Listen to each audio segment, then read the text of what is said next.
जय Hind. Class 10th का chapter number 13 इसके एक्सरसाइज नंबर 13.1 13.1 का क्वेश्चन नंबर पहला हम करेंगे। क्वेश्चन दिया है दो घनों। अच्छा, पहले समझ लेते हैं घन क्या होता है। घन हमको जिसकी तीनों भुजाएं आपस में बराबर होती है, घन कुछ इस प्रकार का होता है।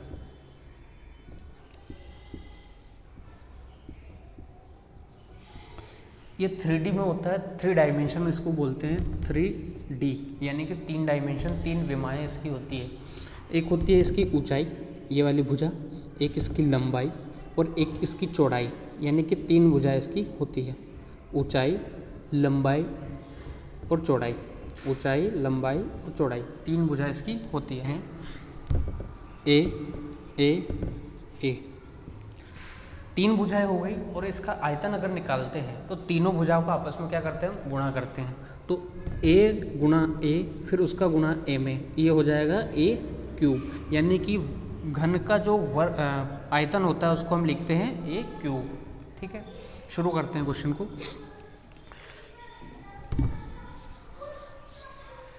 दो घनों जिसमें से प्रत्येक का आयतन 64 सेंटीमीटर क्यूब है। ये जो घन दिया था, ऐसे 2 घन है, दोनों का 64 सेंटीमीटर क्यूब आयतन है। एक का 64 सेंटीमीटर क्यूब, फिर दूसरे का फिर से 64 सेंटीमीटर क्यूब।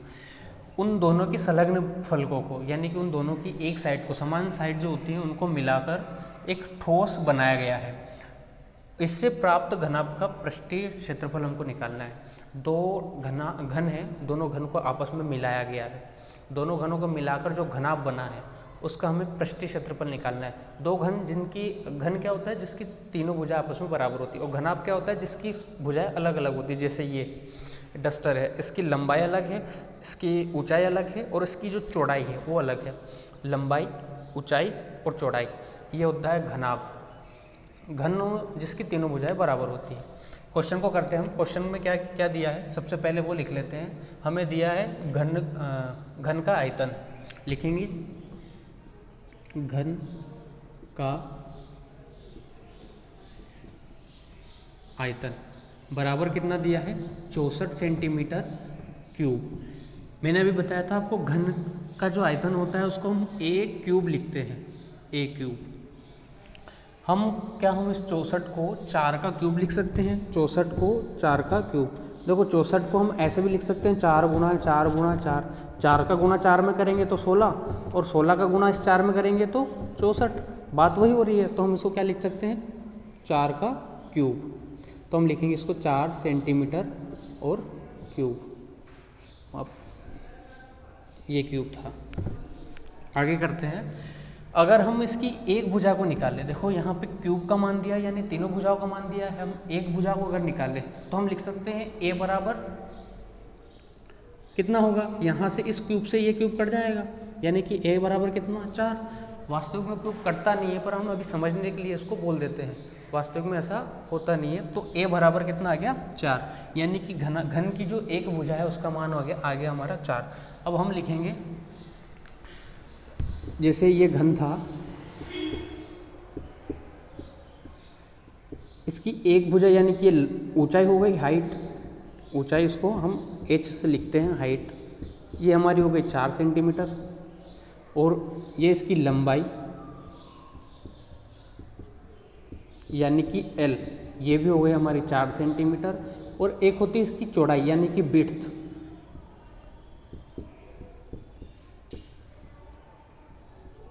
यानी कि विड्थ, ये भी हो गई हमारी 4 सेंटीमीटर। लिखते हैं यहाँ पे घन की ऊंचाई। अभी हमने देखा था घन की ऊंचाई कितनी हो गई, 4 सेंटीमीटर। वैसे घन की चौड़ाई कितनी हो गई, ये हो गई हमारी 4 सेंटीमीटर। और घन की ऊंचाई हो गई, चौड़ाई हो गई, लंबाई देखते हैं। घन की जो लंबाई है वो भी हो गई हमारी 4 सेंटीमीटर। क्वेश्चन में दिया है 2 घनों को आपस में जोड़ा गया है, उसकी संलग्न भुजाओं को आपस में जोड़ा गया है। जैसे कि ये एक घन है,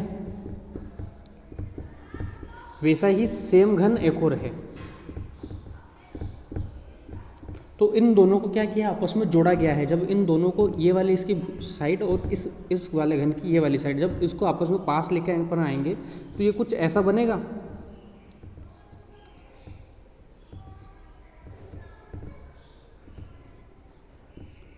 जब इनको आपस में अपन मिलाएंगे तो कुछ ऐसा बनेगा।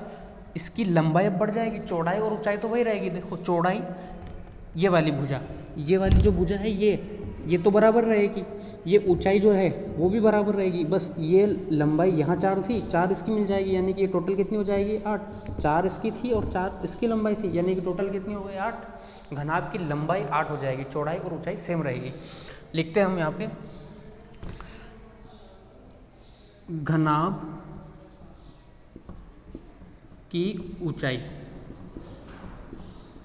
ये भी हो गई हमारी 4 सेंटीमीटर। इसकी जो लंबाई रहेगी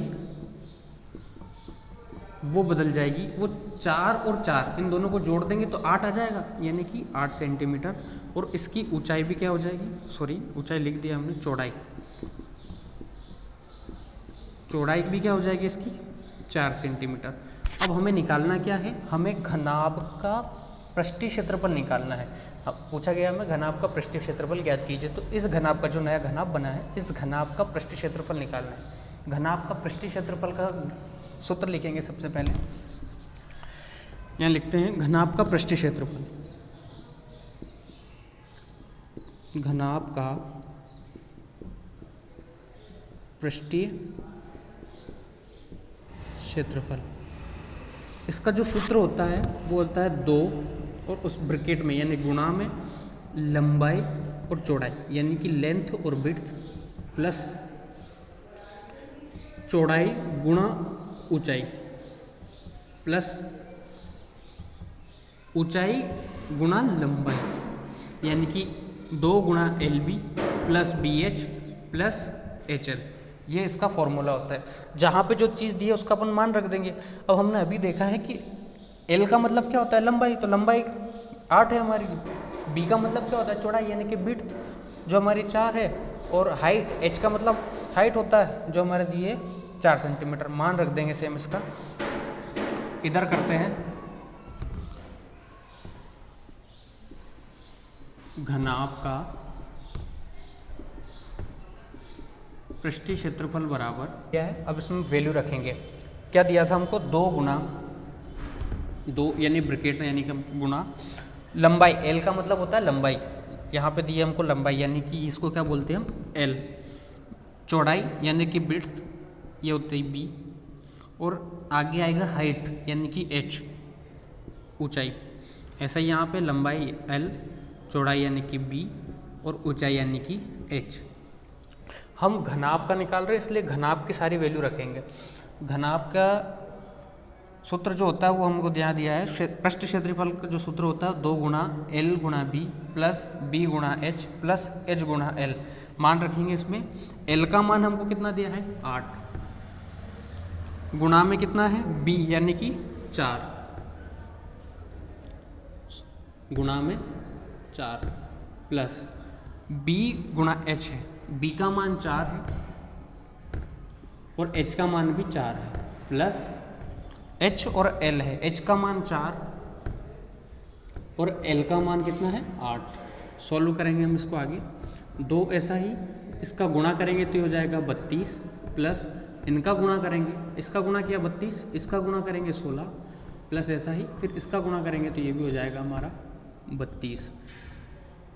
2 ऐसा ही, 32 और 32 ये हो गया हमारा 64, 64 ये 6 यहाँ से 70 और 10 80 हो गया। जब इनका दोनों का गुणा करेंगे तो हो जाएगा ये 160।